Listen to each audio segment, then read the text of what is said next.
the anti-authoritarian personality. And I want to talk about what are the solutions to overcome the control.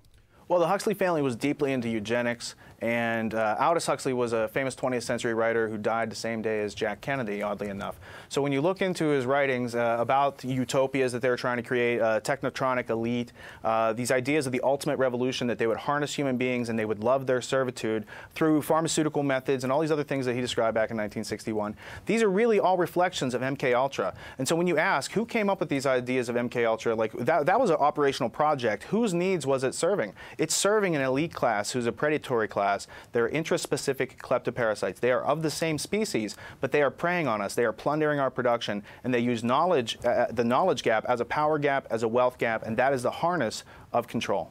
Well, I think the pharmacological control is seen today. I mean, we've kind of got an amalgam of Brave New World in 1984. And I mean, Huxley, when you read Brave New World, I mean, this is what is happening today. I mean, they actually call one of the drugs now Soma. You know, I mean, it's like they're not even hiding that. That's from Brave New World. Yes, yeah, it is. And the whole agenda was laid out there. And all you have to do is, you know. Well, it's like they're using 1984 as an instruction manual.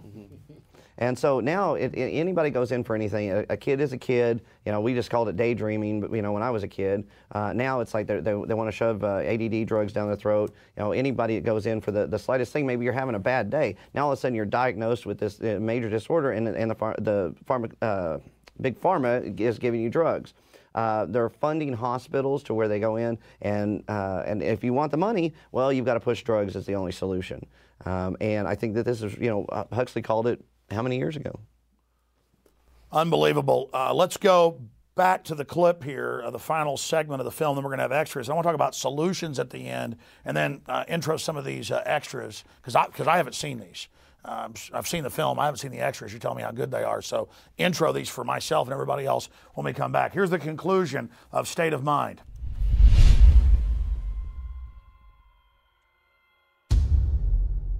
Secure your copy today at Infowars.com.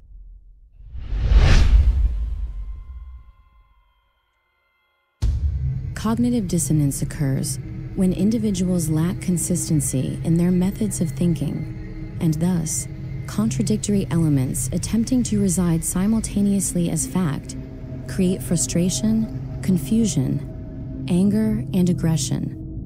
It is the difference between what you think the world is and what the world actually is. Cognitive dissonance is really, again, a fancy psychologist term for, again, some common sense, which is this tension that people will experience when they have two opposing kind of ideas.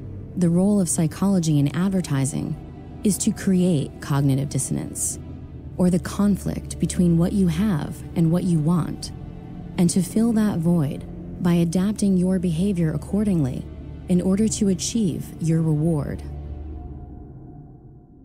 If an entire society can be properly dosed with mind-altering but culturally approved drugs, this cognitive dissonance may be largely assuaged.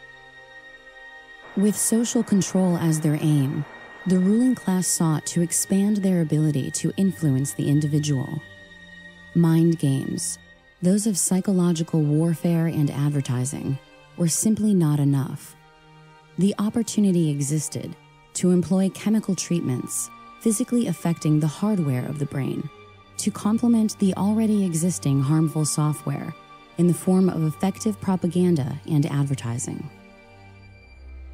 The tax-free foundations, including the Carnegie and Ford Foundations, followed the lead of the Rockefeller Foundation in the widespread funding of pharmacological solutions to social control. And they say, we will give you $1 million for your medical school if you teach pharmaceutical drugs in your medical school. So the doctors come out, they're very happy because they got this wonderful building, all these high-paid teachers, the best talent, the best brains you can buy, all funded by tax-exempt foundation money. But what comes out of that is that the doctors are taught drugs, drugs, drugs. Psychiatry itself as a profession is one gigantic mind control operation. What happens when the habits demonstrated by groups of individuals reflect the outsourcing of their intelligence to so-called experts and authoritarians, who are self-appointed to make decisions on their behalf. You can have a psychiatrist testify in court that somebody has ADHD or clinically depressed or this or that, but every one of those official mental disorders is a total lie and a fraud because there is no diagnostic test for any of these disorders. Not ADHD, not bipolar, not depression, not schizophrenia, not anything that you've ever heard of that is a discrete mental disorder. The American Psychiatric Association has a committee, and they create this thing called the DSM, their Diagnostic Bible. And they decide what goes in there. And they decide that certain people who don't pay attention to boring things have this disorder called attention deficit hyperactivity disorder. And if you accept that you have a disease, as opposed to like, well, maybe I'm somebody who can really pay attention to things that are interesting me, but I'm somebody who's stubborn enough to not really want to pay attention to things that are boring for me. And that maybe that's a good thing. That's how you maybe have something really a worthy contribution, as opposed to allowing people who are bores to fill up your whole life. You only want to listen to things that actually really are interesting for you. If you accept these ideas, though, that you have a disease or there's something essentially wrong with you, you're going to be more a prey to authorities controlling you. And some of these drugs, such as the SSRI antidepressants like Prozac, Paxil, Zoloft, and so on, are known to induce violent behavior, including suicide and homicide. And you have a profession like psychiatry that is seeding the country, like planting seeds in a garden and a farm. With these diagnoses and these drugs, this is Operation Chaos.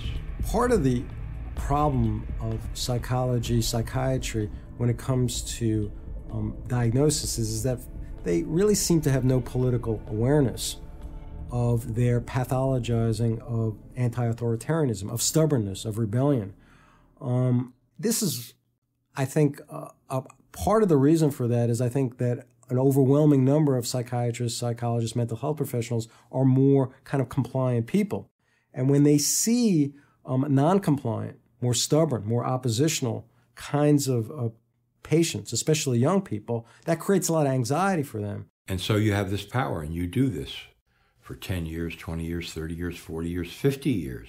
These little seeds, which are drugs, you see, that affect the brain in various unpredictable and horrendous ways.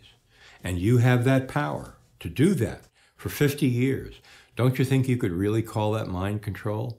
That's mind control par excellence.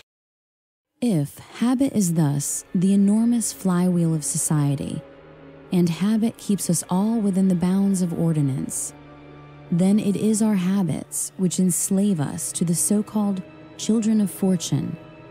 For their fortune exists only because our habits prevent us from outpacing the status quo and growing in the light direction.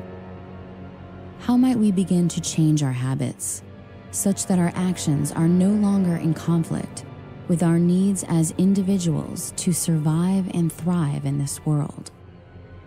And what will happen if we do not resist? We're heading toward a system where we're going to have economic collapse, real crisis, be much worse than anything we've seen.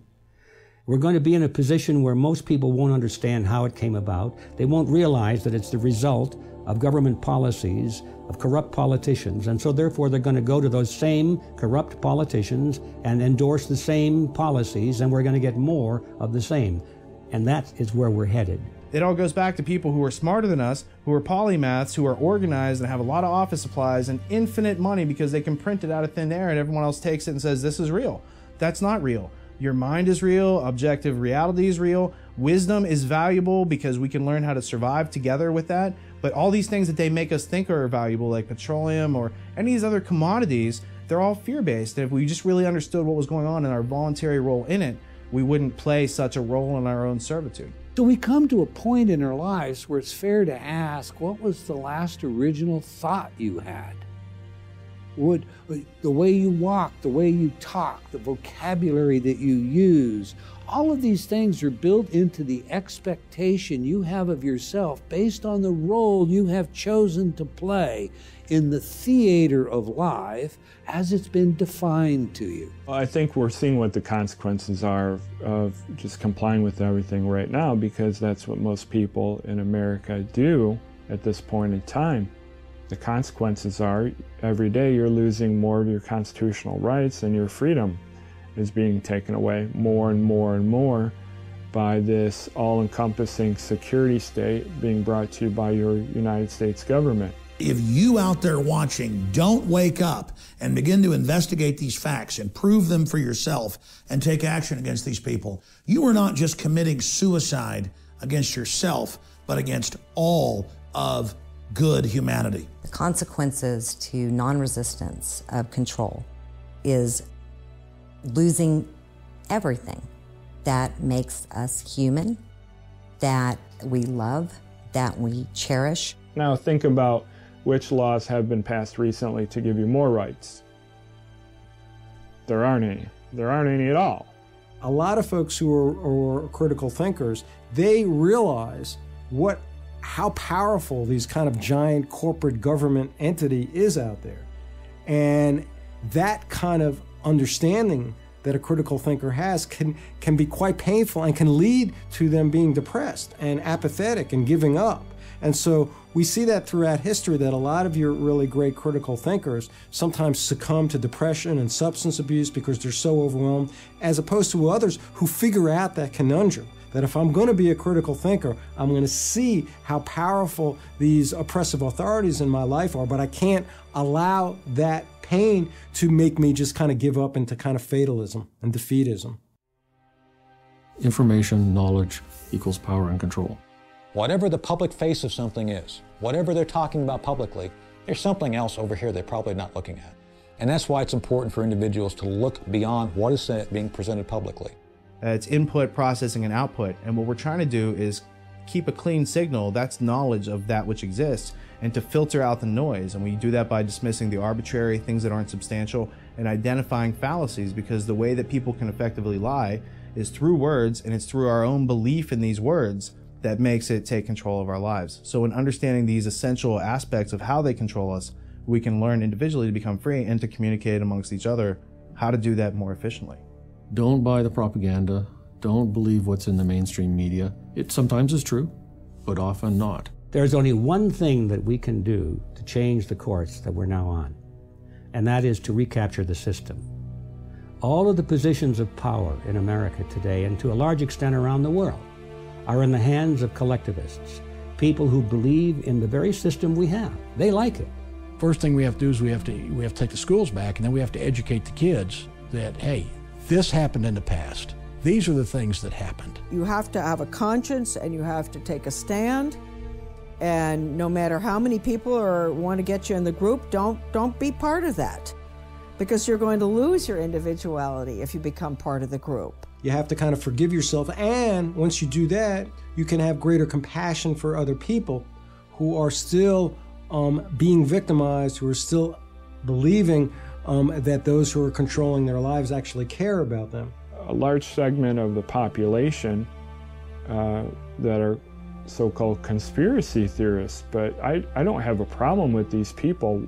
They should be questioning things that are going on, because we can't trust the media to accurately report stories. Activism can help a society that's already falling under the weight of its own stupidity fall a couple of generations earlier, all right, to be able to move into a healthier society. When you get down to the ideas of what we can do to free ourselves, you have to first look at what exists. So what exists is this system is organized, it is there to control the crowd. And if you do not resist it, you lose all individuality, you lose your identity, you outsource your thinking, you are being denied your life. And that is every bit as serious as someone trying to stab you in the back, because without your life, liberty, and the ownership of your own work and your own labor, you have no rights under their systems.